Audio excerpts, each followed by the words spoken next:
Hello विद्यार्थी मित्रांनो, तर आज आपण नवोदयचा स्वाध्याय क्रमांक 4.2 पाहणार आहोत. याच्यातला पहिला आपल्याला प्रश्न दिला, पुढीलपैकी सर्वात मोठी संख्या कोणती? आता पुढीलपैकी सर्वात मोठी संख्या कोणती विचारलं आणि इथे दिलेली आहे आपल्याला 0.003, त्याच्यानंतर दिलं 0.003, त्याच्यानंतर 0.03, त्याच्यानंतर शेवटची संख्या आहे 0.3.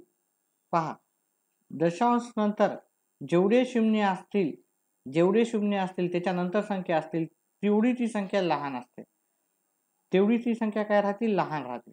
मग याची किंमत फारच कमी झाली. दशांश नंतर जेवढे कमी झिरो असतात ती संख्या जास्त सर्वात मोठी असते. म्हणजे इथे जर पाहिलं 0.3, आता याच्या समोर तुम्ही झिरो किती पण लावू शकता. आता हे सगळे आपण एक काम करू, हे 0.0003 या संख्या लिहून घेऊत आपण. ठीक आहे, म्हणजे तुम्हाला जेणेकरून की काय म्हणायलो ते कळून जाईल. हे 0.03 आणि 0.3. आता दशांश नंतर जर संख्येच्या समोर किती जरी झिरो लावले, समजा एखादी संख्या लिहिली आणि त्याच्या समोर आपण दशांश देऊन शून्य किती लिहिले, ह्या शून्यांना काही व्हॅल्यू नसते. हा, पुढे जर काही संख्या असेल तर मग ह्या शून्याला व्हॅल्यू राहते, पण अजून याच्या मग पुढे किती जरी झिरो लावले तर काही व्हॅल्यू नसते. म्हणजे मी 7.2 आहे, 7.2 ला मी 7.20 पण लिहू शकतो, 7.20 पण लिहू शकतो, 7.200 पण लिहू शकतो. तसंच 8.73 आहे, तर त्याच्यासमोर मी किती पण झिरो लावू शकतो. दशांश असेल तर झिरो लावू शकतात, त्याची व्हॅल्यू काही नसते. समजा तुम्ही मार्केटमधून 18 रुपयाचं काही खरेदी केली आणि 18 दिली आणि ते बिल समोर दाखवते बघा 2 झिरो. आता ह्या 2 झिरो दशांश राहतात आणि 2 झिरो राहतात. ह्या 2 झिरोची काही व्हॅल्यू राहते का? नसते, कारण दशांश नंतर मग 0 लावले. आता आपल्याला इथं दशांश नंतर ही संख्या 4 अंकाची आहे, पण ही दशांश नंतर 3च अंकाची आहे, त्याच्यामुळे मी दशांश लावलेला आधीच आणि इथे मग मी 0 लावायला हरकत नाही. आता ही दशांश नंतर 4 अंकाची संख्या झाली. इथं पण याला पण दशांश नंतर 4 अंकाची संख्या करण्यासाठी इथं दशांश नंतर 1-2च अंक होते, तिसरा चौथा मी 0 लावला. इथं दशांश दिला, त्याच्यानंतर 1-2-3 झिरो द्यावं लागेल, कारण इथे एकच अंक असल्यामुळे 3 झिरो. आता दशांश नंतर सगळ्या 4 अंकी संख्या झालेली आहे. पहा, दशांश असेल तरच तुम्ही 0 लावू शकता. जर दशांश नसेल, समजा ही 18 आहे आणि त्याच्या समोर 2 झिरो लावले तर हे 1800 होतात, पण हे दशांश लावला तर हे 18च राहतात. समजा 7च्या समोर मी दशांश नाही लावला आणि 0 दिला, असे 0 दिले ते किती झाले, 70,000 झाले. पण पॉईंटच्या 7च्या नंतर मी दशांश जर लावला आणि किती पण 0 लिहिले, मग याची किंमत फक्त 7च राहणार. ही गोष्ट तुम्हाला माहिती पाहिजे. ठीक आहे, आता इथं सगळ्याच्या समोर दशांश नंतर 4 अंक इथे पण आहे, इथे पण आहे, इथे पण आहे, इथे पण आहे. आता काय करू, ही दशांश कट करून टाकू. याची व्हॅल्यू आहे 0.003, 0.030, 0.300 आणि 3.000. आता दशांश इकडचे मी काढून टाकले. ठीक आहे, हा प्रश्नाकडे आपण वळालेला आहे. आता सुरुवातीला जर 0 असेल तर काही व्हॅल्यू राहते का?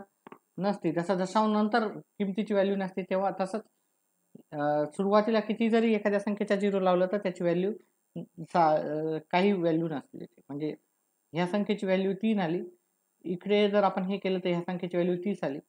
हा 0 काढून टाकला तर ह्याची व्हॅल्यू 300 आली आणि याची 3000 आली. मग याच्यातला सर्वात मोठा जर आपल्याला अंक पाहायचा असेल तर तो असतो तो पर्याय क्रमांक डी. ठीक आहे, मी काय केलं अजून पुन्हा सांगतो. मी हे 4 दशांश नंतर 4 अंक आहेत,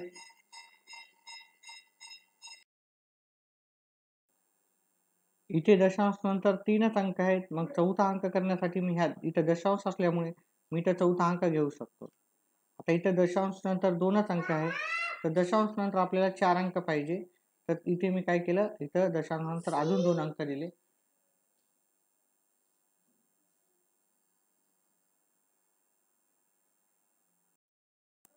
दशांश नंतर अजून 2 अंक दिले. आता हे दशांश नंतर 4 अंकी संख्या झाली. इथं दशांश नंतर एकच अंक आहे. दशांश नंतर 4 अंकी करण्यासाठी आपल्याला 1-2-3 झिरो लावले. इथे दशांश नंतर आता ही पण 4 अंकी झालेली आहे, ही पण 4 अंकी झाली, ही पण 4 अंकी झाली. आता मी दशांश सोडून टाकला, याचा काढून टाकला होता. याची व्हॅल्यू फक्त 3च राहिली. याची व्हॅल्यू 30 झाली, याची व्हॅल्यू 300 झाली आणि याची व्हॅल्यू 3000 झाली. म्हणजे सर्वात मोठा अंक जर पाहिला तर पर्याय क्रमांक डी मध्ये होतात. ठीक आहे, समजलं नसेल तर अजून सांगा, अजून आपण याच्यावर आधारित प्रश्न नक्कीच घेऊत आपण. ठीक आहे, आणि समजलं तर येस सर म्हणा. ठीक आहे, काहीतरी कमेंट करा समजलं सर वगैरे म्हणून. इथं आपल्याला 3 संख्या दिलेल्या आहेत आणि ते आपल्याला उतरत्या क्रमाने लिहायच्या आहेत. काय करायचं, उतरत्या क्रमाने. आता इथे पहा, एक ऑब्झर्वेशन जर तुम्ही केलं तर दशांश नंतर 3 अंक, दशांश नंतर 3 अंक, दशांश नंतर 3 अंक, सगळीकडे दशांश नंतर 3 अंक आहे आणि 3च संख्या आहेत. तर मग मी ह्या संख्या लिहून घेतो पहिले आणि दशांश न लिहिता लिहितो, कारण दशांश नंतर सगळीकडे 3 अंक आहे. त्याच्यामुळे त्यांचं आपल्याला काय करता येईल, दशांश काढला तर आपल्याला त्याचं कंपॅरिझन करता येईल. आता आपल्याला हे कोणत्या क्रमाने लिहायचे, उतरत्या क्रमाने. पहा, इथं लक्षात घ्या की दशांश नंतर सगळीकडे 3 अंकच आहे, तेवढं तुम्हाला खात्रीशीर पाहिजे. जर नसेल तर जसं की मी सांगितलं दशांश नंतर मग काय लिहू शकता तुम्ही, 0 देऊ शकता. जर नसतील तर तुम्हाला ते दशांश एक सारखे करून घ्यावं लागतील, म्हणजे दशांश नंतरच्या ज्या संख्या आहेत त्या एकसारख्या करून घ्यावं लागतील. आता ह्याच्यातली सर्वात मोठी जर संख्या पाहिली आपण, 12,750 आहे. त्याच्यानंतर जी मोठी संख्या पाहिली ह्या दोघांपैकी, ही 12,750 मोठी होती. 12,705 ही दुसऱ्या नंबरची संख्या आणि सर्वात लहान 12,775. जिथं दशांश होते तिथं मी लावून टाकले जर, ठीक आहे, तर मग माझी 12,750, 12,705 आणि 12,075 अशा ह्या क्रमाने आपल्याला संख्या भेटते, जे की आपल्याला पर्याय क्रमांक ते जर पाहिलं 705 इथं आहे. पर्याय क्रमांक बी मध्ये आपल्याला हे असं उत्तर आपल्याला भेटून जाईल. ठीक आहे, त्याच्यामुळे याचं उत्तर हे अतिशय सोपं होतं, उतरत्या क्रमानं. दशांश मध्ये असलं तरी काही अवघड नसतात. आपला पुढचा प्रश्न आहे. पुढचा प्रश्न आपण ह्या मांडणीनुसारच करू शकतो. ठीक आहे, दशांश कुठं कसा घ्यायचा ते करू शकतो, किंवा याचा डायरेक्ट भागाकार करू शकतो. याचा डायरेक्ट भागाकार करण्याचा मी पहिले सांगतो, नंतर मी दशांश कसा आपल्याला घेता येईल आणि डायरेक्ट उत्तर कसं येईल ते पण सांगतो. ठीक आहे, पण ज्यांना पुढच्या गोष्टी नाही कळल्या त्यांच्यासाठी मी सांगतो की हे डायरेक्ट जर भागाकार जरी केला तरी तुम्हाला चालतं. म्हणजे हे झाले 27,810 आणि खाली काय आहे तर भागाकार 3.35 आहे. आता इथे दशांश नंतर 2 अंक आहेत, इथे दशांश नंतर एकही अंक नाही. मग आपल्याला काय करावं लागेल, दशांश द्यावं लागेल. इकडे दशांश नंतर 2 अंक असल्यामुळे आपल्याला इकडे 2 अंक घ्यायचे. मग कोणताच अंक जर नसला तर आपण 0 घेऊ शकतो. ठीक आहे, आता वरी पण दशांश नंतर भागाकार, हे बघा भागाकारला आपण असं पण लिहू शकतो. ठीक आहे, एवढी गोष्ट लक्षात ठेवा. आता इकडे पण दशांश नंतर 2 अंक झाले, इथे पण दशांश नंतर 2 अंक झाले. दशांश समान झाले तर आपण हे दशांश काढू शकतो. 2, 7, 8, 1, 0, 0, 0 भागिले 135. ठीक आहे, आता याचा भागाकार तुम्हाला सहज येईल, म्हणजे 2, 7, 8, 1, 0, 0, 0 भागिले 135. किंवा तुम्ही याला 5 भाग देऊ शकता, याला 5 भाग देऊ शकता. मग अजून भागाकार जेवढा आला, मग उरलेल्या संख्येला तुम्ही काय करू शकता, भागाकार जात असेल तर करू शकता, नसला तर तुम्ही त्याचं काय करू शकता, डायरेक्ट कमी होऊन जाईल ना. 5 भागाकार दिलं तर याला 5 भागाकार दिलं तर किती होणार, 2 आणि इथं 3, 27 आहे की नाही. याला इथं 2 आले, इथं 3 आले, इथे 7 येते. आणि याला पण 5 भाग दिलं, 5 5 25, 7 आले 2, 5 5 25, 7 आले 3, 5 6 30, आताला 1 2 आणि हे 0. मग अजून तुम्ही जर ऑब्झर्वेशन केले याचं व्यवस्थितपणे तर हे याचं उत्तर 26,200 येतं. तुम्ही आता 27चा पाढा सहज तयार करू शकता. मग याच्या जागी तुम्ही 27, अजून याला 3 भाग दिला, याला 3, याला 9 दिला, याला 9 तरी चालते. 9 9 तरी 27, 9 1 9, 9 9 7 54, हाताला 1 9 1 9, हातच्याली 7, 9 8 72 आणि 0 0. मग काय उत्तर आलं, 18,000 भागिले 3. आता याला भागाकार द्यायचा, तुम्ही भागाकार दिला आता भागाकार पण देऊ शकता तुम्ही, दोघांना पण एकाच संख्येनं भागाकार द्या, ते तुम्हाला सहज भागाकार येईल. म्हणजे काय करायचं, व्यवस्थित रित्या पहा, ही मांडणी कळली का तुम्हाला? पहिली मी वापस हे सोपं वाटतं मला, हे इकडे जाण्यापेक्षा 2 7 8 1 0 आणि 1 3 5, ठीक आहे. एक पॉइंट मी काय केलं, इथं पॉईंट नंतर 2 आकडे आहेत, तर इथं पण पॉईंट नंतर 2 आकडे घेण्यासाठी काही आकडा नव्हता, त्याच्यामुळे 0 0 घेतला. ही संख्या झाली आणि ही झाली 135. आता दोन्ही संख्येला एकाच संख्येने भागला तरी चालतंय. मग मी काय केलं, 2 8 2 7 8 1 0 0 भागिले 135, याला 5 न भागितलं, याला 5 न भागितलं, 5 न भागितलं, 0 0 0, याला 5 न भागितलं तर उत्तर किती आलं,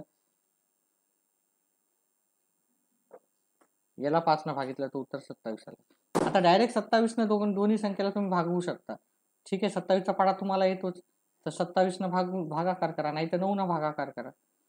27, आता 27 चा पाडा टेबल बऱ्याच नवोदयच्या मुलांना माहित राहतं, ठीक आहे. 27 चा तर भागाकार केला तर दोन्हीला, तर याचा भागाकार येतो 2 0 6 6 6 वरी येते, खाली 27 च्या पाड्यात 27 एक नंबरला.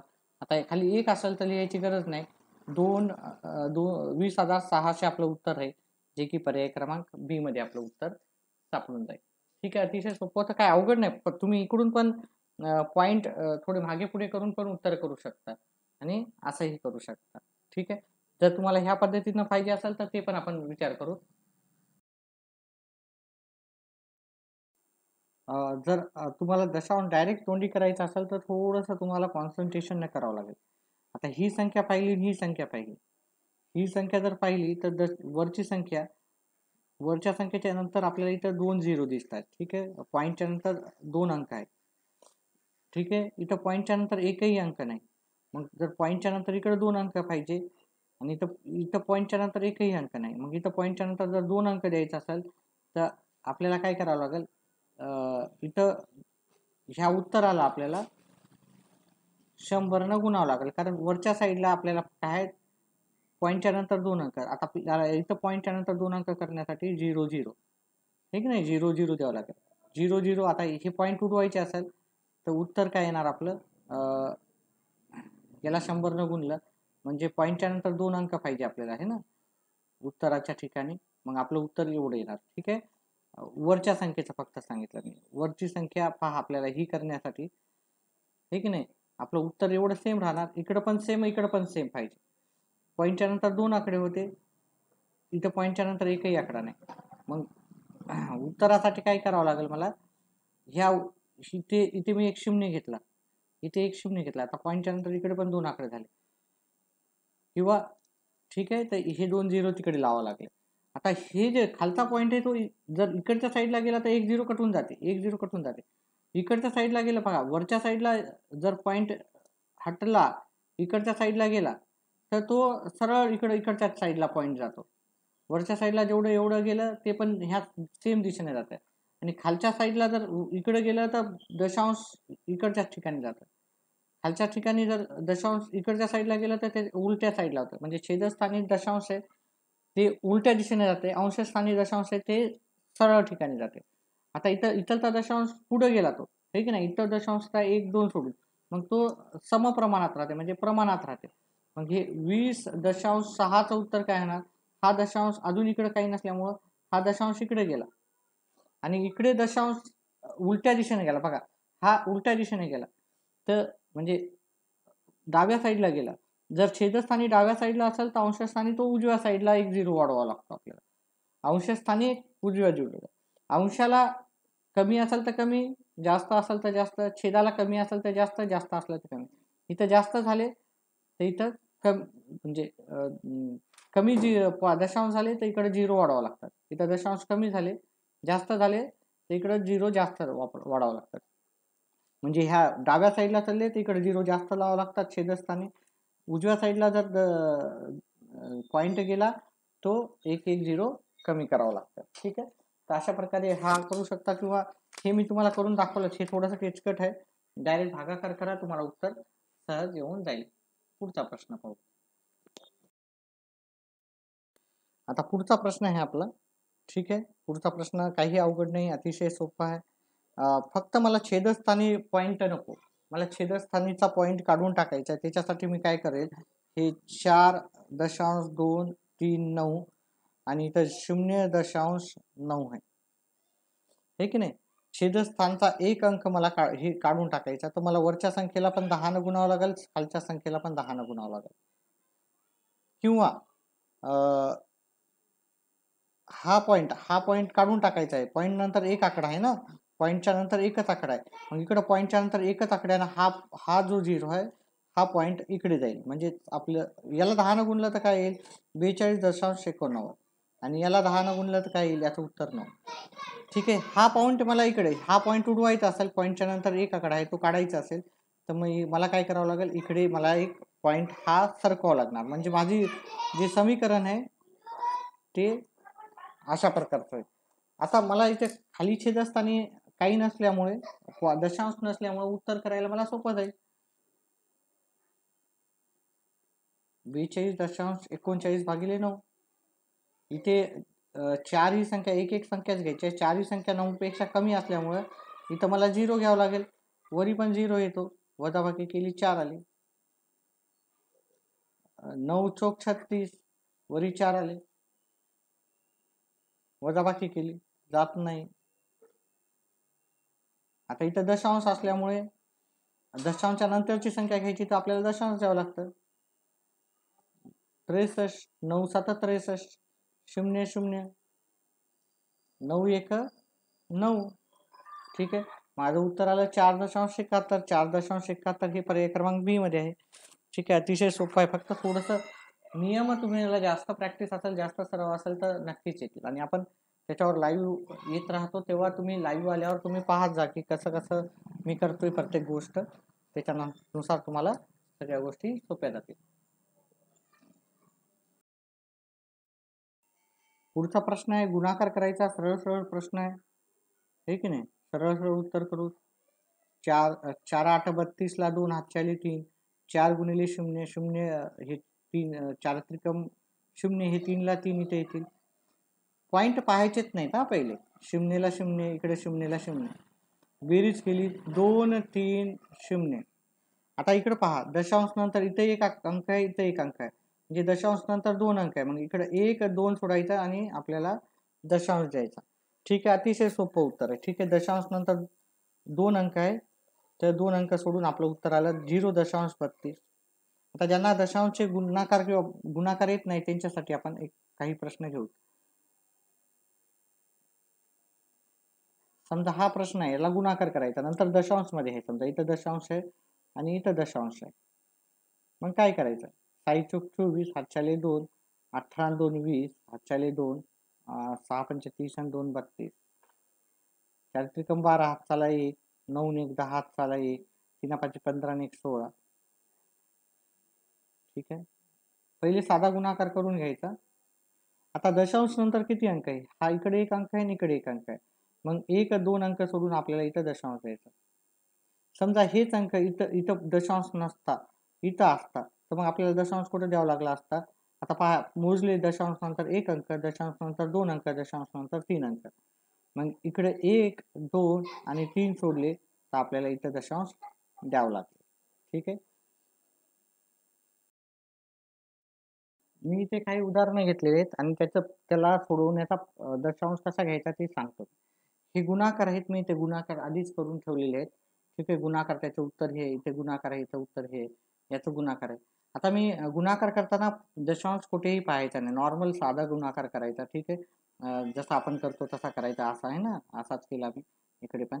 आता इथं पाहिलं, दशांश नंतर एक अंक, 2 अंक, 3 अंक आहे, मग मला दशांश नंतर 1 2 3 सॉरी दशांश 1 2 3 आणि इकडे पण एक दशांश नंतर आहे, तर टोटल अंक किती आहे दशांश नंतर, दशांशच्या नंतर 1 2 3 आणि इकडे दशांश नंतर चौथा अंक आहे. तर आपल्याला इकडून आपल्याला एक इकडच्या साईडनं मोजायचा, इकडच्या साईडने नाही. किती अंक सोडायचे, 1 2 3 आणि दशांश नंतर 4, तर 1 2 3 आणि हे 4 सोडले तर मला इथे दशांश द्यावं लागेल. इथं जर पाहिलं, दशांश नंतर 1 आणि 2च अंक आहेत, आहे की नाही, मग मला 1 आणि 2च अंक सोडले तर इथं दशांश द्यावं लागेल. हाच दशांश समजा इथं पण दशांश असला असता आणि इथं पण दशांश असला असता, तर कुठे दशांश द्यावा लागला असता मला 1 2 3 4 1 2 3 4 सोडून मला दशांश द्यावा लागला. ठीक आहे, त्याचप्रमाणे आपल्याला काय करायचं, पुढचं इथं दशांश आहे, इथं दशांश आहे. ठीक आहे, दशांश नंतर एक अंक, दशांश नंतर दुसरा, तर 1 2 सोडायचे आणि आपल्याला दशांश द्यायचा. त्याच्यानंतर आपण फक्त एकच दशांश नंतर एकच अंक यायचा, इकडून इकडे काहीच नाही अंक, दशांश नंतर इकडून सोडायचा एकच अंक आणि इथं दशांश द्यायचा. म्हणजे असे दशांश गुणाकार सोपे राहतात, ते येऊन जातील तुम्हाला. पहिले साधा गुणाकार करायचा, त्याच्यानंतरच आपल्याला दशांश पाहायचे आणि दशांश नंतर आपल्याला तिथं दशांश द्यायचा आहे. प्रश्न, दोन संख्येचा गुणाकार 3.92 आहे, त्यातील एक संख्या दुसरीच्या दुप्पट आहे, तर त्यातील मोठी संख्या आपल्याला काढायची, मोठी संख्या करायची.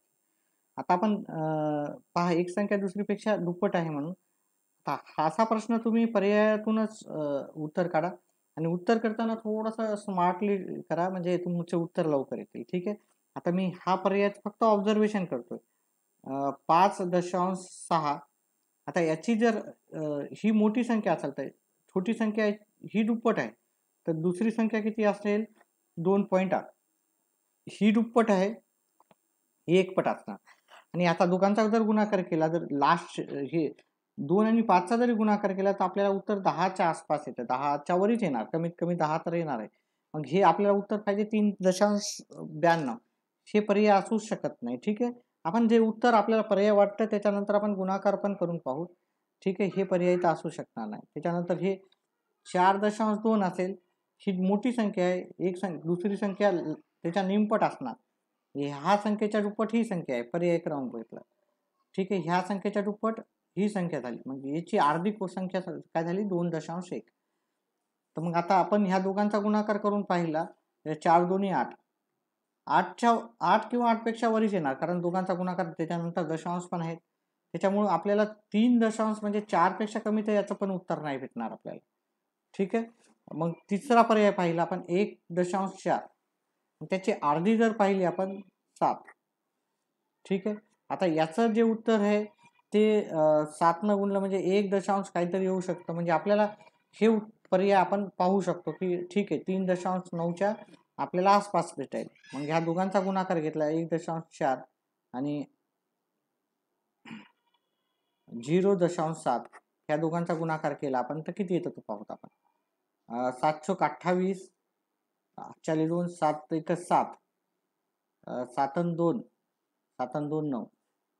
आता 0 गुणाकार केला तर 0 0 येणार, इथं 8 आणि इथं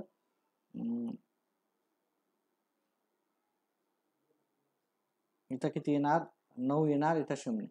आणि हे 9 दशांशानंतर एक आकडा आहे, दुसरा आकडा आहे, दशांशानंतर 1 आणि 2 सोडलं तर आपलं उत्तर येणार 0.98. आपल्याला हे उत्तर नको, आपल्याला उत्तर काय पाहिजे, 3.92. आता हे पाहूत आपण, ही संख्या आहे 2.98, याची निमपट काय असणार, मग लहान संख्या 1.4 असणार, तर मोठी संख्या त्याच्या दुप्पट आहे 2.8. त्याचा गुणाकार येतो का एवढा आपण पाहूया. 4 8 32, 7 3, 4 2 8 आणि 3 11, 8 1 8, बे क बे. दशांशानंतर एक अंक आणि 2 अंक आहेत, इकडून 2 अंक सोडल्यात आपल्याला ते उत्तर भेटेल 3.92 आपल्याला उत्तर भेटेल. म्हणजे मोठी संख्या जर आपण 2.8 घेतली तर त्याची ती जी संख्या, ही जी मोठी संख्या आहे ती दुप्पट आहे, म्हणजे लहान संख्या असणार 1.4. 1.4 असल्यामुळे आणि दोघांचा गुणाकार केला तर आपल्याला 3.92 भेटतं आणि आपल्याला 3.92 उत्तर पाहिजे होतं, त्याच्यामुळे ते उत्तर आपलं आलेलं आहे. म्हणजे हे पर्यायातूनच आपण उत्तर काढलेलं होतं आणि पर्यायातूनच आपल्याला उत्तर आलेलं आहे.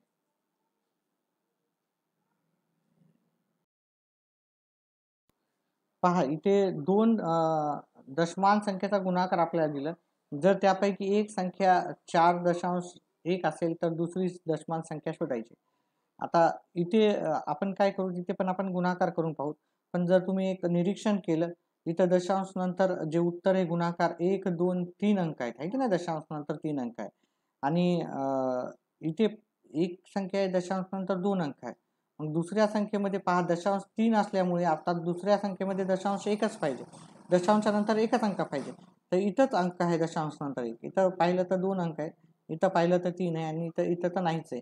त्याच्यामुळं उत्तर पर्याय क्रमांक हे असण्याची शक्यता आहे.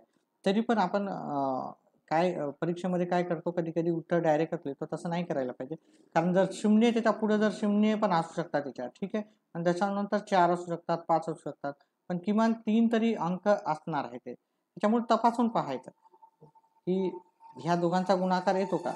ठीक आहे, नाही आला तर दुसरा पर्याय घ्यायचा. कारण एक एक प्रश्न चुकीचं उत्तर म्हणजे आपली नवोदयाला लागण्याची जी शक्यता आहे खूप कमी होऊन जाईल.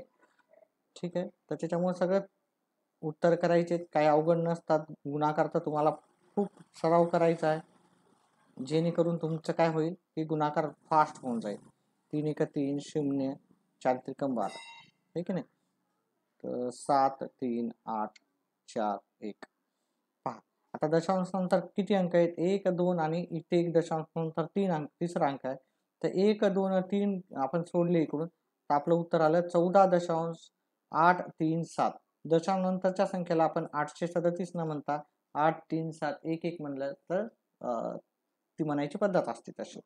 एवढं लक्षात ठेवा. ठीक आहे, 14.837, 14.837 म्हणायचं नाही, 14.837 असं त्याचं आपण वाचन करतो. तर हे आपल्याला पर्याय क्रमांक 1 मध्येच आहे. म्हणजे आपला जो आपण जे घेतलं होतं निरीक्षण करून, त्याच्यानुसार पण उत्तर बरोबर आहे. म्हणजे आपण कोणत्याही प्रकारचा रिस्क घेतला नाही आणि उत्तर आपण काढलेलं आहे. पर्याय क्रमांक 1 मधूनच आलेलं आहे उत्तर. त्याच्यामुळे पुढे जाण्याची गरज पडलीच आपल्याला नाही.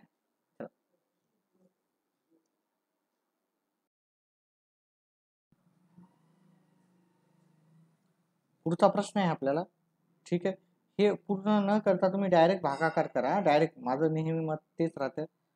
2 7 दशांश 6 7 9 2 0.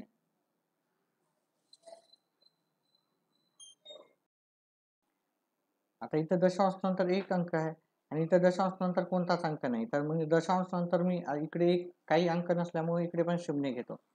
इथं दशांश नंतर एक अंक झाला, आता इथं पण दशांश नंतर एक अंक झाला. मग दशांश दशांश काढून टाकले. 1 2 2 7 6 आणि 7 9 2 0 0. आता याचा आपल्याला काय करू शकतो आपण, याचा भागाकार करू व्यवस्थितपणे. पहा, याला 2 न जातो, याला 2 न जातो, 4 न जातो. तर 4 4 न भाग देऊन आपण पहिले पाहू. दोन्ही संख्येला 4 4 न भाग देऊन पाहूत आपण. एक गोष्ट लक्षात ठेवा, ही ज्या दोन्ही संख्या आहेत, ही जी छेदस्थानी संख्या आहे ती अंशापेक्षा मोठी आहे. जर अंशापेक्षा मोठी जर असेल छेदस्थानाचा अंक, तर ती संख्या नेहमी म्हणजे 1 पेक्षा कमी राहते. म्हणजे 1 हे 2 उत्तर नसणारच आहेत. मी काय सांगितलं तुम्हाला, जर वरची संख्या अंश हा छेदापेक्षा लहान असेल तर ती 0 मध्येच उत्तर असणार. ठीक आहे, मग 1 मध्ये नसणार. 1 पेक्षा जास्त ते उत्तर असू शकत नाही. तर उत्तर ह्या 2 पर्यायातच असेल. आपल्याला पूर्ण सॉल्व्ह करून पाहायचं आहे हे. याला 4 न भाग दिलं, 4 3 येतील इथं, इथे 0 येईल 4 न भाग दिल्यावर. पहा, त्याच्यानंतर इथं 2 आलेत, 4 न भाग दिला तर 4 सख्खा 24 आणि 3 उरले 4 9. याला पण भागाकार दिला आपण. 4 1 4 उरले 3, 4 9 36 उरले 3, 4 8 32 उरले 2 0 ला 2 0. आता दोन्ही संख्येला कशाने भाग देतो तो पाहायचा आपल्याला. दोन्ही संख्येला 3 न भाग जातो का पाहायचं. 3 न भाग जातो, याला पण जातो. 3 10 30, 3 दोन्ही आणि 3 त्रिक 9. इथे 6 येतील, उरला 1, 3 सखा 18 2 0. हे की नाही, म्हणजे आपलं समीकरण काय झालं. आता याला वरच्याला पण 3 न जातो, खालच्याला पण 3 न जातो. 3 त्रिक 9, हातचा 1, 3 चौक 12, हातचा आला 1, हातचा काहीच नाही, 3 1 3, 3 1 3. याला भागाकार दिला 2 येतात, याला 3 न भाग दिला 2 येते, इथे 0 0. ठीक आहे. आता पहा, याला 3 जात नाही, याला 3 जातो. काही कुठे चुकायले का नाही. ठीक आहे. चला आता आपल्याला याला भागाकार करूनच पाहावं लागेल. 341 चाबी घेऊन 22चा टेबल आपल्याला सहज तयार करता येईल. 22 2 44 22चा टेबल तयार करा आणि 2 2 0 द्या. तर 2200 पेक्षा ही संख्या लहान असल्यामुळे इथे 0 लिहायचा आणि इथं पण 0 द्यायचा. मग 3 4 1 1. आता इथं संख्या कोणतीच नसल्यामुळे इथे आपण दशांश घेऊन इथं 0 देऊ शकतो. मग इथे येईल 2 2 0 0. वजाबाकी केली. ठीक आहे. हे 1 नंबरला आलं. पहा म्हणजे अजून इथं 0 दिला. 2200च्या पाड्यात 108. ठीक आहे. तुम्ही पाडा बनवून तयार करून करा, तुम्हाला उत्तर नक्कीच भेटेल. ठीक आहे. जात नाही इथं इथं हे केलं. ठीक आहे. इथं 2 आले. इथं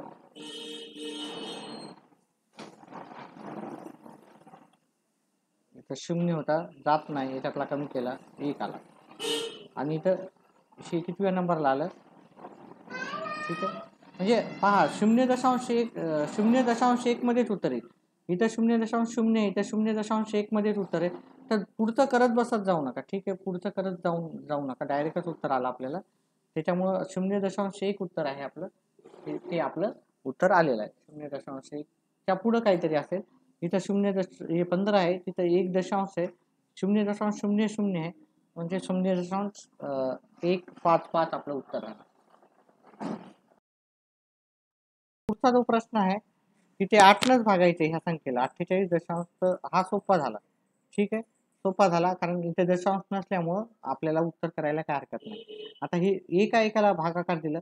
4 ही संख्या 8 पेक्षा लहान असल्यामुळे आपल्याला इथे 0 द्यावं लागेल. इथे पण 0 द्यावं लागेल. जेव्हा एखादी संख्या लहान असते तर आपण 0च घेतो आणि वरी पण 0 घेतो. वजाबाकी केली, 4 आले. त्याच्या पुढची संख्या लिहिली. आता याला भाग जातो आपला. 6 8 48, 0 आला. आता पुढची संख्या दशांश नंतर असल्यामुळे पुढची संख्या घेण्याच्या आधी आपल्याला वरी दशांश देणं गरजेचं आहे. आता 0 ही 8 पेक्षा लहान असल्यामुळे आपल्याला इथं 0 आणि इथं 0 द्यायचं आहे. वजा केलं 0 आले. वरचे 8 जशाल तसे लिहिले. आता 8 1 8 आपल्याला माहिती आहे. वजा केले 0 आले. त्याच्या पुढची संख्या घेतली 0. 0ला 0 लिहिला. ठीक आहे. आता इकडच्या साईडला ह्या 0ची काही व्हॅल्यू नाही आहे.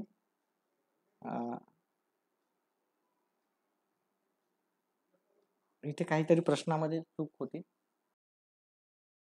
इथे 0 48 असा आहे. 48 48. तर इथे 4 आहेत. हे 4 इथे लिहिले.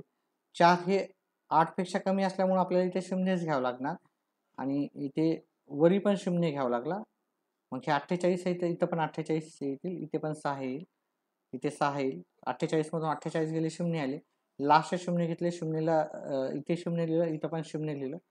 आता इथं ऑब्झर्व केलं तर इकडचा 0ला काही व्हॅल्यू नाही, पण इकडच्या 0ला सगळ्याला व्हॅल्यू आहे. म्हणजे 6.060 जे पर्याय क्रमांक बी मध्ये आहे. ठीक आहे. सॉरी, पर्याय क्रमांक आहे ए मध्ये. ए 6.060. 6 इकडच्या 0ला काही व्हॅल्यू नसते. 6.060 पर्याय क्रमांक ए मध्ये. अशा प्रकारे हा आपला सराव संच 9 नंबरचा संपला. काही डाऊट असतील, समजलं नसेल तर ते तुम्ही मला कमेंट बॉक्समध्ये सांगा. त्याच्यावर आपण नक्कीच जास्तीत जास्त प्रश्न घेऊ. व्हिडिओ पाहिल्याबद्दल धन्यवाद.